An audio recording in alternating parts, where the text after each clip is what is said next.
Brendan, how are you doing today? I'm doing excellent, John. How are you? I'm doing good. Thanks for asking. So today we're going to be talking about your film that is coming up on June 27th to VOD. And if I'm not mistaken, it'll have as well a theatrical release Mhm. called The Sound. Wanted to ask you, starting off the bat, what inspired you to bring this film to fruition? And I have to say, after graduating from college in the middle 90s, I moved to Telluride, Colorado, and just got immersed in the culture, skiing, ice climbing, rock climbing, mountain climbing. So it's definitely in my personal background as something I enjoy. After I watched the amazing documentary Free Solo with Alex Honnold, I saw a review where someone had written that it was the best horror movie they'd ever seen and was being kind of serious about it. And so that kind of sparked a little idea of like, for us climbers, we don't necessarily realize that that's scary to a lot of people or makes a lot of people feel uncomfortable about being that high in the air. So kind of light bulb went off going, maybe if I did a horror thriller on the side of a big wall rock climb, that it might build in some extra cool tension or what have you into the film. So that's kind of what got the ball rolling. Okay. And there is something that I that caught a lot of my attention throughout the film. Um, is that mythical part or the mysterious part of on top of like the mountain. Where did that idea come from? Was it that you did a lot of research in a lot of like folklore, in terms of like different, I would say, stories, or was something that you had already like in mind to touch upon like this mysterious entity or I would say creature in the top of the mountain? As when you're writing a script, certainly from first draft to final draft, things develop and things change. And there was a much bigger backstory originally into how the entity got on the top of the mountain, which sort of came out of got dropped from the film as it got developed. Excuse me. I would say that it mostly came from the idea that I'm a big fan of the movie The Thing, John Carpenter's The Thing, back in the early 80s. It was kind of contained horror before that was a phrase. But really, when you think about that, we never find out what the thing is. We never find out what its purpose is, what it's doing, why it's doing it. It's just this evil thing that is getting inside people's head and sometimes making them explode, like Palmer. So that's always affected me. I saw that movie when I was 10 years old back in the 80s, and that's one of those films that just stays with you as far as I did. So I sort of approached the idea of this entity from the thing kind of as in like we don't really know what it is, how it got there, or what its motivations. It's just kind of like a pure evil that's getting inside people's heads. So yeah, that's kind of where I developed the idea from, and the final film and how it's presented is definitely less than when how we developed it. There was more of a Native American backstory about it that just as things developed got dropped. But yeah, I basically just took the things idea and transformed it a little bit into this situation. Okay, and one of the things that as well got me very interested in is the I don't what type of VFX or tricks you that you use. You don't have to give details like that. People don't steal them or anything. But how did you make those scenes on the rock? Because they seem so lifelike. And me being somebody that is afraid of heights, it took me every now and then watching the film, I had to pause it because of my little height anxiety. So I wanted to know I'm how you sorry. check. No, I'm sorry that they had anxiety, but No worries. that's kind of the point where we're definitely marketing towards rock climbing, but also to people who like yourself who make it feel uncomfortable because it's a horror thriller. But yeah, it was very important to present the rock climbing authentically and to get these shots, these wide shots of real rock climbers really 1,000 feet in the air. And basically, I shot two movies at once. We shot we shot a real rock climbing movie with professional rock climbers with a professional rock climbing crew at this place called Liberty Bell, which is a 1,500-foot high wall in Washington State. And then we shot our actors inside of a LED volume stage, kind of like Disney does with The Mandalorian and stuff like that. Because it turns out, unless you're Tom Cruise, they don't really let you put actors 1,000 feet in the air. So safety wise and for lighting and sound, for all sorts of different reasons, it just made sense to be more in the studio as far as the actors go. And then trying to get them, both when you see the actors and you see the stunt climbers, trying to make those transitions as seamless as possible so that the viewer isn't pulled out of the film by going back and forth. But yeah, all those scenes are authentic, and it didn't really take much tricks or VFX because there really are 1,000 feet on a big rock wall.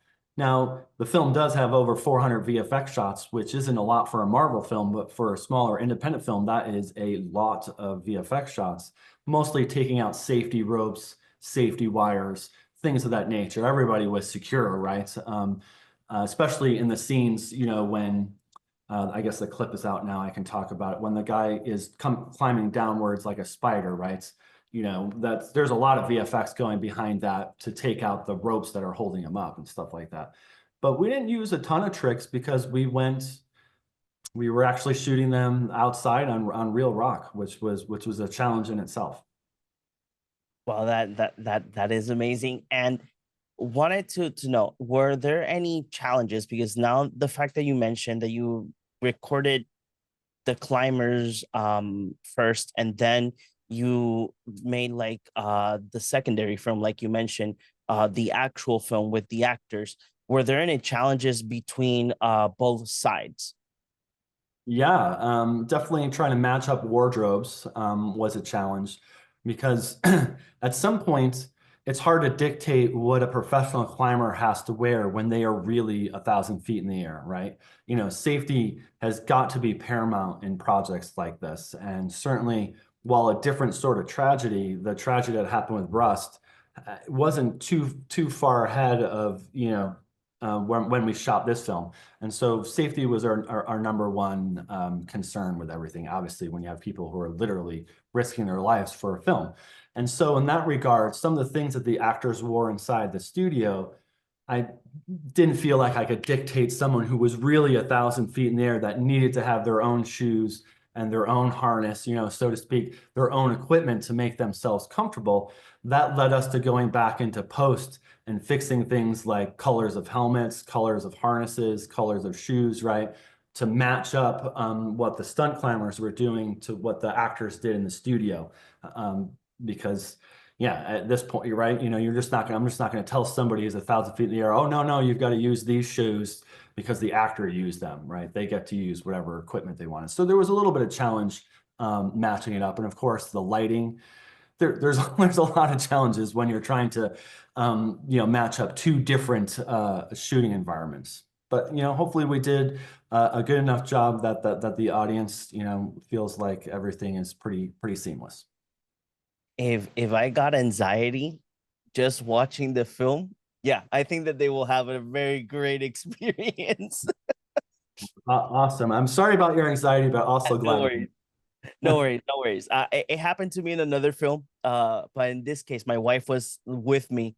I had my laptop and my headsets on. She was watching something else while I was watching a screener, and it was another movie in regards to heights. And she would see me every time putting pause, giving me like two minutes to breathe. She's like, "Are you okay?" I'm like, "Nope, the heights are just getting into my head."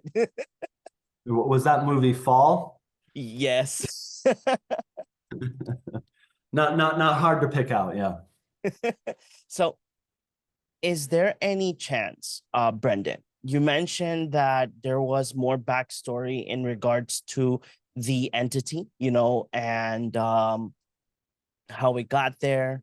Is there any chance that you might release this as like a short film, or probably depending on how this first one does, maybe have a prequel film to know how it all started?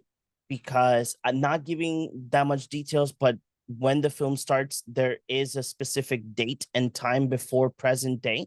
So is there any chance that we might see a prequel or some short film that will give us more information on how it got there and its origins?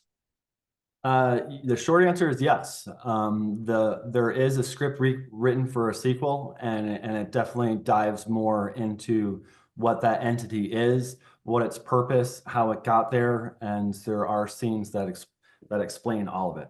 So yeah, we hope that we can make the sequel. Of course, it's show business, and you don't get the show without the business. So we'll see how this film does, and if it does okay, we've got a sequel ready to go that does address all of that. Was there any moment while filming that you continue going back to it as a great memory? Um, yeah, and there's many, especially as a filmmaker working with people, working with Bill Fichtner was amazing, especially as a filmmaker like myself, or David Clennon came in and he was from in The Thing, or Kyle Gass, or just any of the actors. I like the personal relationships that you build when you're making a movie like this. It's a little bit, it's different for actors because they only come in and they work for their week or 10 days or whatever it is. I've spent 3 years of my life, on this film. So, people come and go from the projects and do their little roles and your post-production stuff. I would also say, I'm a big Star Wars fan. Obviously, I'm 50 years old. At Lucasfilm and Skywalker Sound did all the post sound work for this, and I got to go stay at Skywalker Ranch for 3 weeks, which is always a loving memory. What a great place to go to work.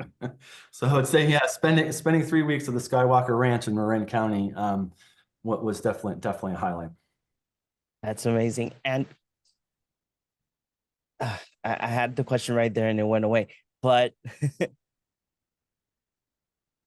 what was your inspiration with the entity?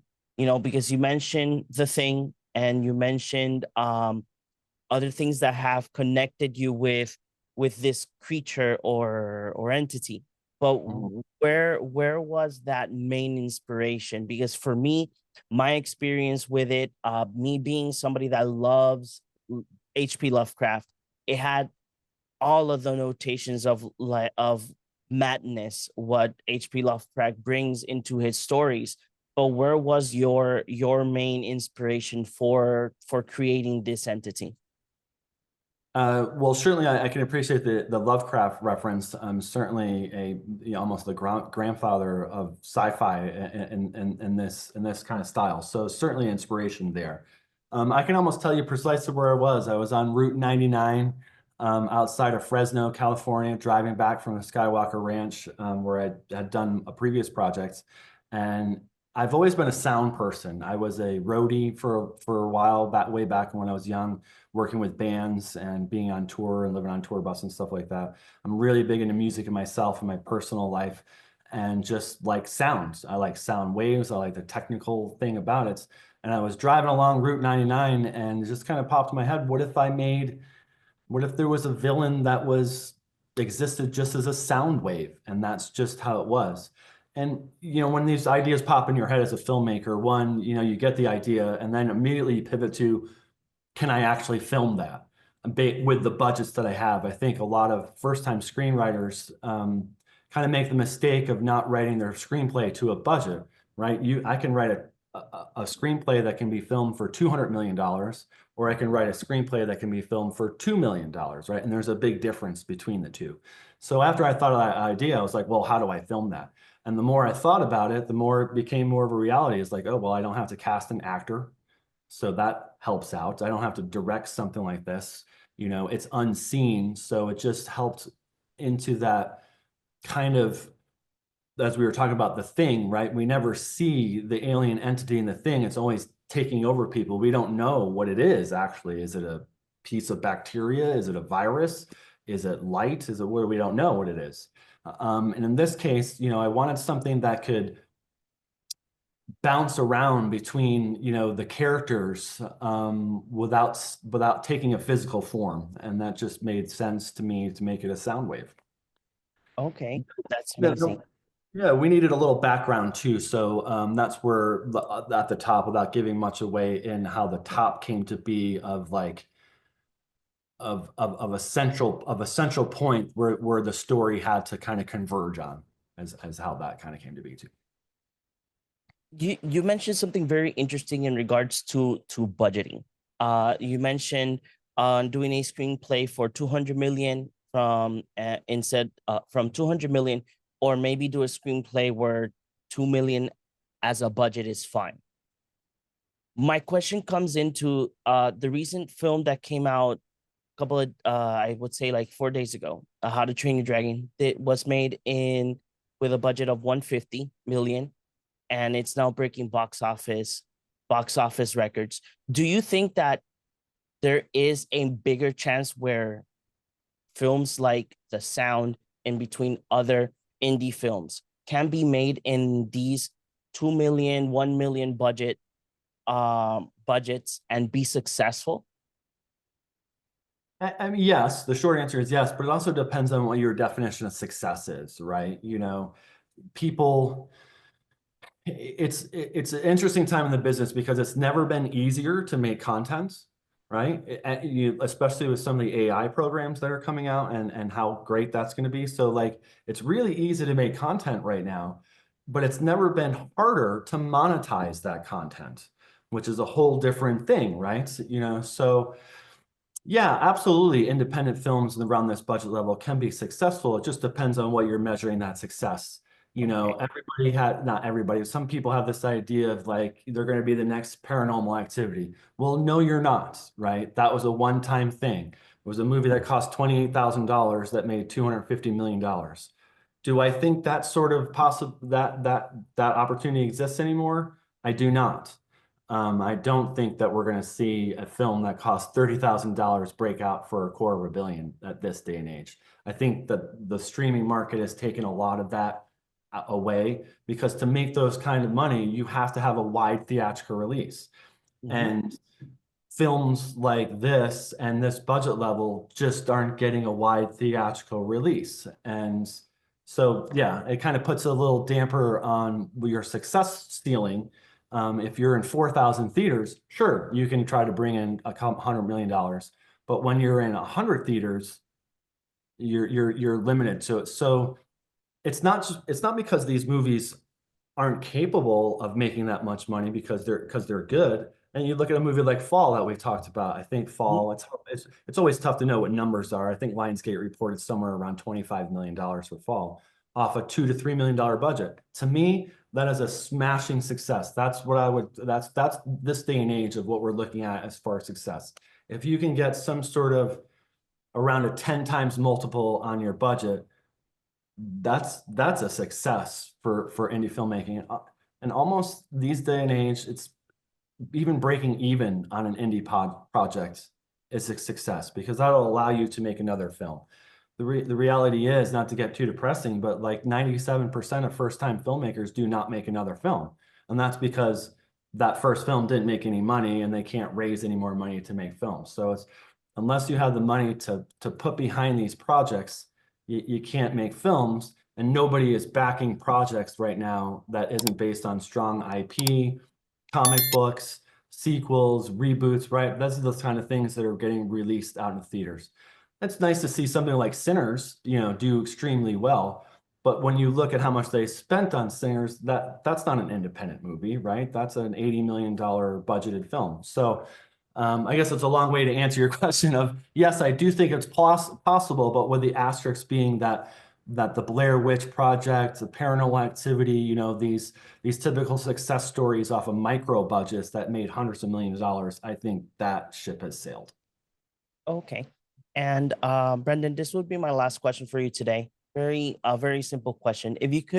Um, if you could tell me with one word how to explain The Sound, what would it be? Exciting. Exciting. I love it. Yes, I was gonna say anxiety, but you did a better word. But Yeah, thank you so it's much, exciting. Brendan, for giving us the time to talk about the sound and the film and your experience. And I'm crazy for people to see this film, and hope to see you here once again for your for any upcoming projects or sequels. I appreciate your time, John. Once again, the film comes out on June 27th in theaters and wherever you get your digital entertainment. Thank you very much. Bye bye.